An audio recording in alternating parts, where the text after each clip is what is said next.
kamu bagian ngaji ya, tahu-tahu tamunya juga bawa kori, yang latihan ngaji sebulan gak jadi ngaji, dendam itu, keluar dari pesantren. Itu berarti tidak ikhlas ya.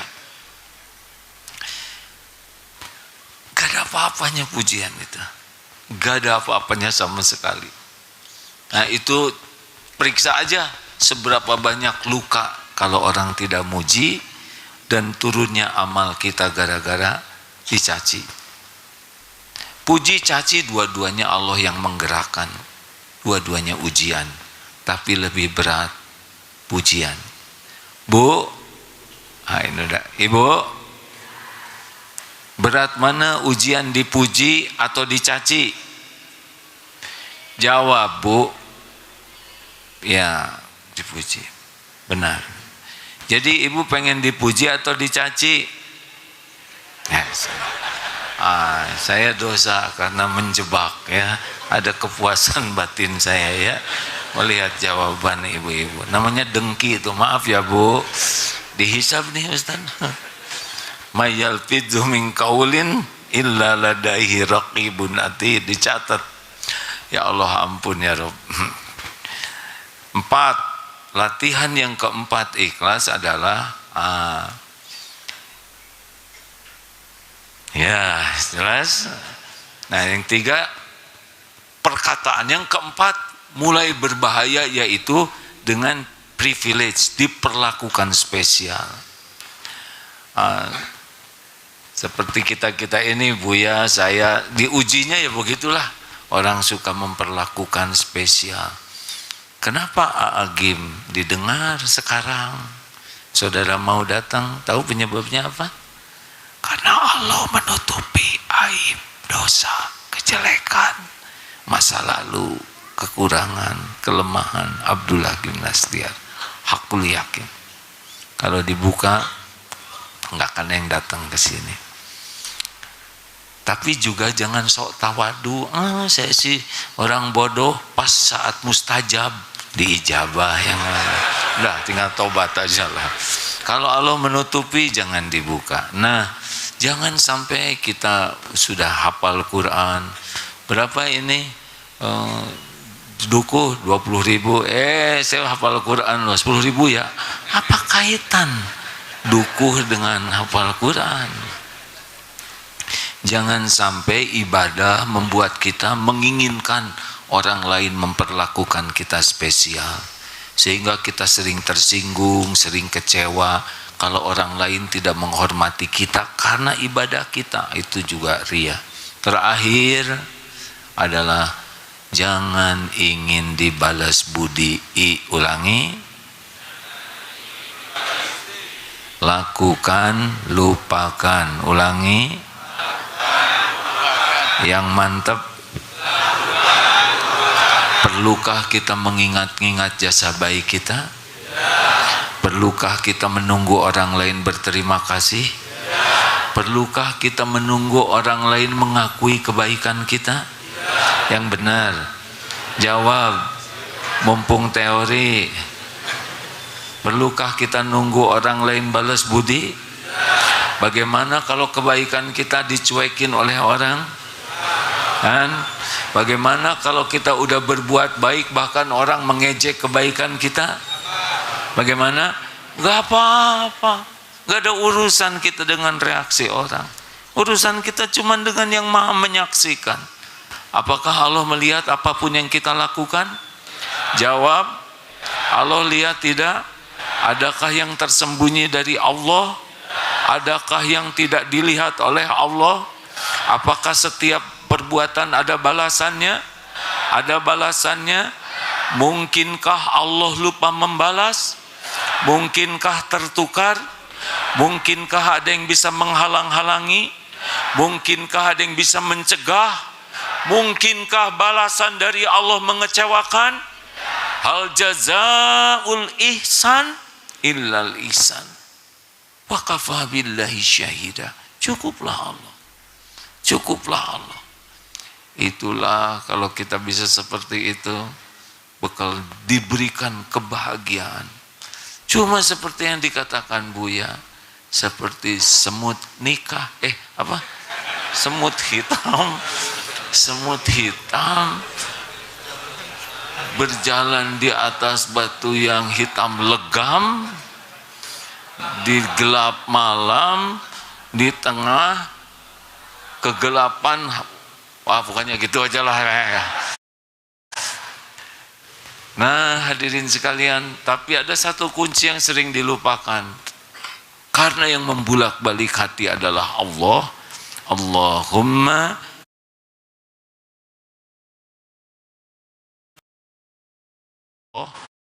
Allahumma Allahumma Allahumma Allahumma. Dengerin Bu ya, terusin. Penutup. Belum. Sini jadi penutupnya begini. Tadi sudah ada fase ya yang kita lewati, dari tidak beramal kemudian berakhlak mulia sampai hati, sampai ikhlas tadi. Terakhir adalah masih ada kesempurnaannya, penyempurna dari kita bahas.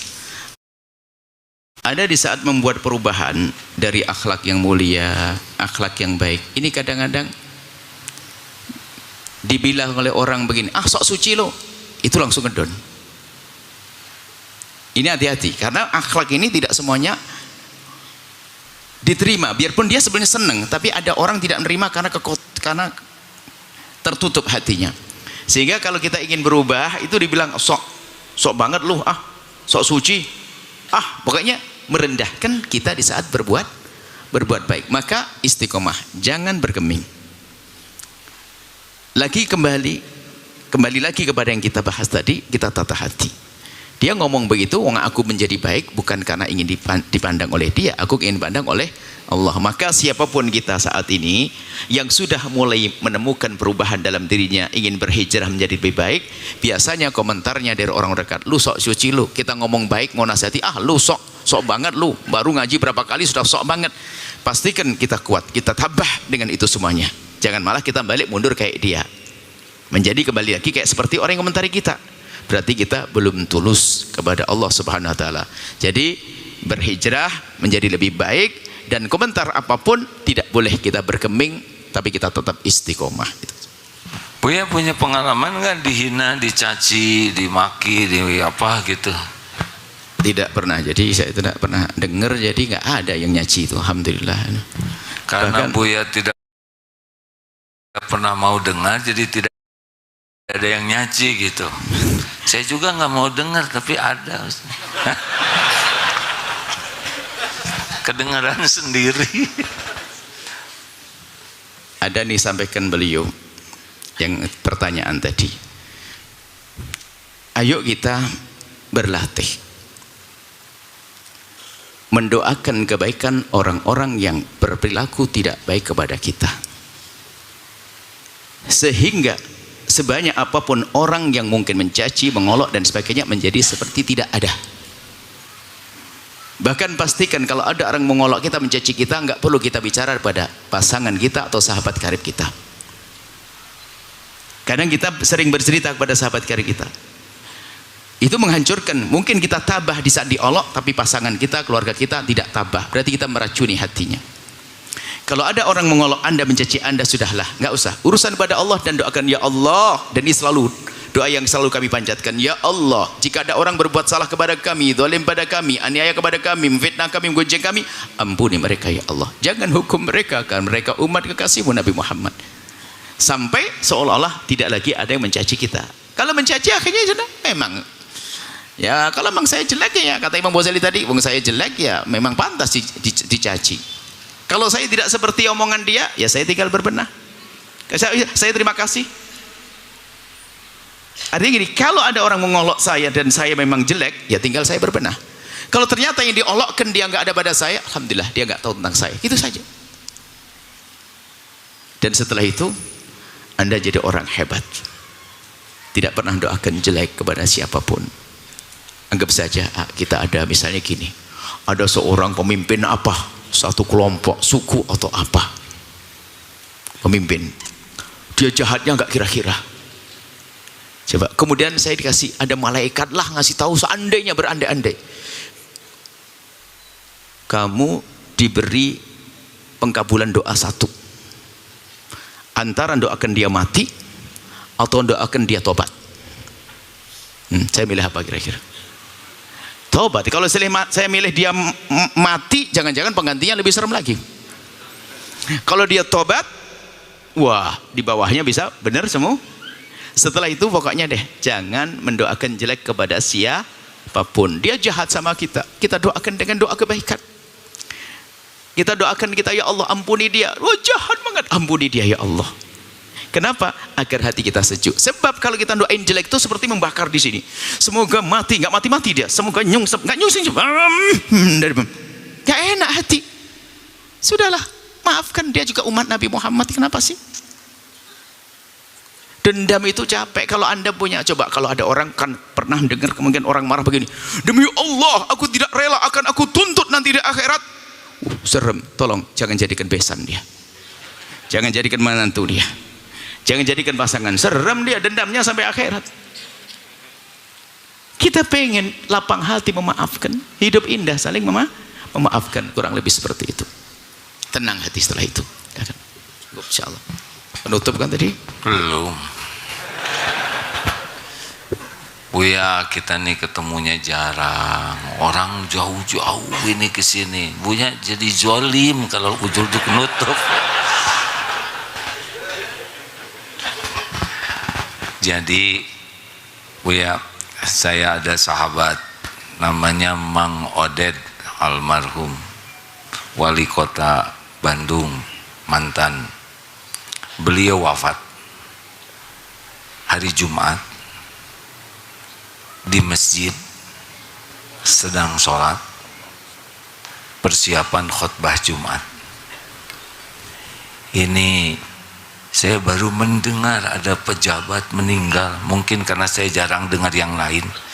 Hari Jumat di masjid sedang sholat, tentu dalam keadaan wudhu, persiapan jadi khotib Jumat. Wah, susah sekali. Ini masjid dari tahun belum ada yang seperti itu di sini, benar. Lalu saya takziah ke rumah keluarganya, dan semoga tidak salah dengar, saya tanya apa saja amalannya. Ternyata yang saya dengar itu beliau walaupun tugas banyak tidak tidur sebelum ngaji dan tidak tidur sebelum mendoakan kebaikan kepada orang-orang yang tidak menyukainya.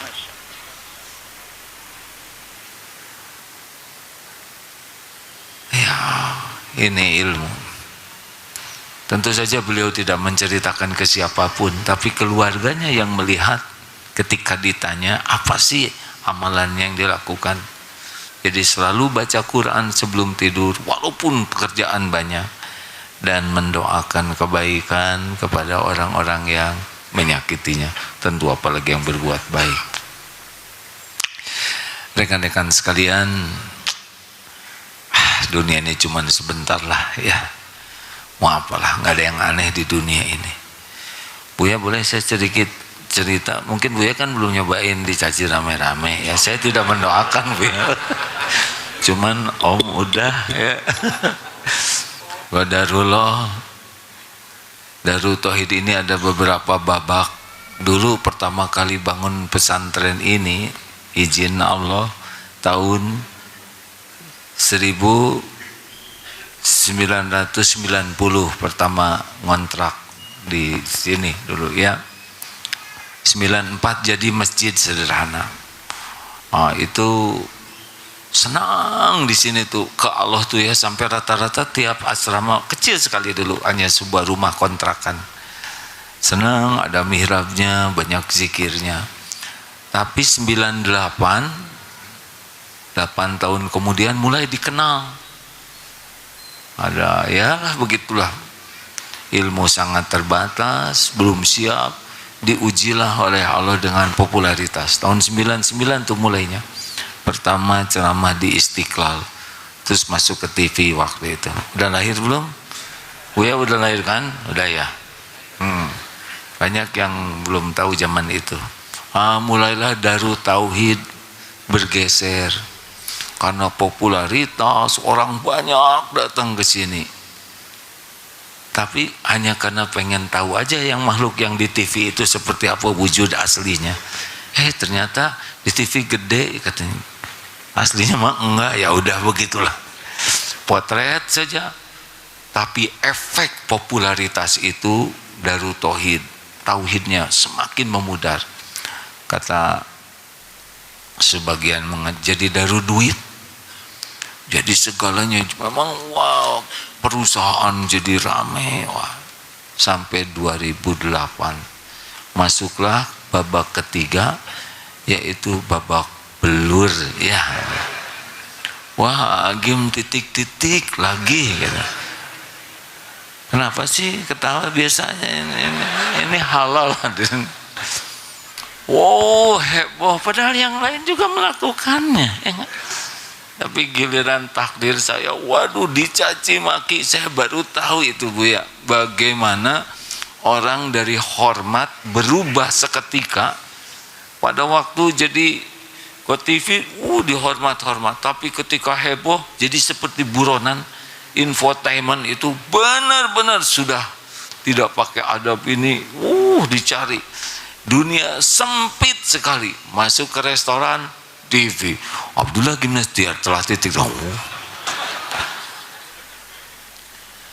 Jadi begitulah. Nah, pada waktu itulah tahun 2008 ada guru yang memberitahu AA katanya. Sebetulnya Allah Maha tahu segala-galanya tentang AA. Sekarang Allah menyelamatkan gitu. Karena jamaah tidak ada yang tahu apapun tentang diri AA, sehingga mereka datang menghormati, memuji. Allah tahu. Siap-siaplah, Allah akan membersihkan dari alihah Tuhan-Tuhan yang ada. AA menuhankan popularitas, menuhankan kekaguman orang-orang, perusahaan, kekayaan. Memang waktu itu dunia ditumpahkan. Mulailah, dan jalannya seperti itu. Mulailah dihina, dibully, dipermalukan, visa dibatalkan, di mana-mana. Tapi itulah saat terbaik dalam hidup saya, ya. Saya nanya ke guru, terus saya harus bagaimana? Ya nanti bakal diambil apa yang Allah berikan, popularitas, penghormatan, kekayaan, dan benar terjadi.